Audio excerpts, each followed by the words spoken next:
at the opening gala of the 50th Annual New York Film Festival. And what's opening the film? Why, it's one of the most anticipated 3D films of the year, The Life of Pi. Do you think this will do for tigers what Finding Nemo did for clownfish? I mean, it's kind of a different thing completely. Well, I'm going to buy a tiger. I don't know about you. Oh, yeah. I want one in my order, bathtub. right? Yeah. I don't know, but I'm telling you, the director. I got a lot of time for a guy like Ang Lee. I've seen his work, and it's just stunning work. So that's what I'm here for tonight. So audiences at this point have developed a real love-hate relationship with 3D. What made you decide to go with 3D for the film? I think I need 3D, something I didn't know to begin with. A new media, that is. I think people didn't take it as a new media, artistic form yet.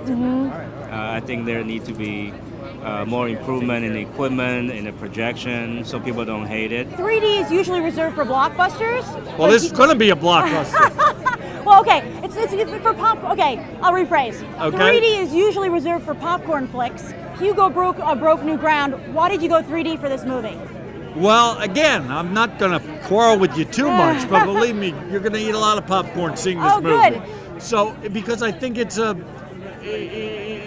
this is a new experience. It's a whole different use. What it does is it uses 3D to enhance the emotion of the movie, to enhance what it makes you feel. So it's actually a breakthrough for 3D in that way, even beyond Hugo. There's one scene you'll see in the movie, a man swimming in water seen from below. It worked very well in 2D, but there's something about 3D that adds a poetry to it. You know, and I think most directors now who do 3D, they go beyond this cheesy thing of something coming at you. It's to add not just a note of realism, but a note of poetry to it, and I think it works very well here.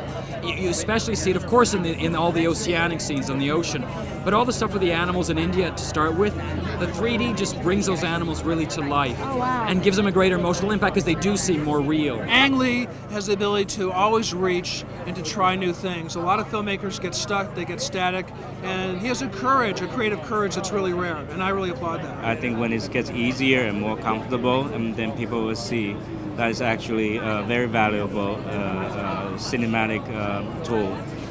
That's what I believe in. I got into it as a novice. I'm still kind of a novice. I know a little bit more now. I think we're in the beginning of understanding it. What surprised you the most about seeing your book up on the big screen? Honestly, what surprised me most was how India is so present in the movie. Of course, it is too in the book, but when you read a book, you don't hear accents, you don't see a street the way it really is. Whereas, of course, a movie brings it vividly to your eyes. Other stuff where sometimes it gets a little bit stereotypical, but in this it's more real. It's nice to see India from an outside or a foreigner's perspective, get the same India that I would see. It's great. I'm really happy. Why did you decide to go with only an international cast? You didn't use any Hollywood names. Well, I had to. It's an Indian story. So to the people here, the majority is a known name. Even though like Irfan Khan is a huge name in India, but people don't know him here. So if you put a movie star, Hollywood, whether it's American or even Canadian, they might jump out, or English, it might jump out on the movie. I decided that it's better to have all unknown people here. But it will be a different story in India. My last question for you is Robopocalypse. Yes. Should Terminator be afraid? Should it be looking out over its shoulder? Baby, everything should be afraid. Great. I like a movie line. Oh, good. That's wonderful. Can you say that on camera? I like movie lines. Yay.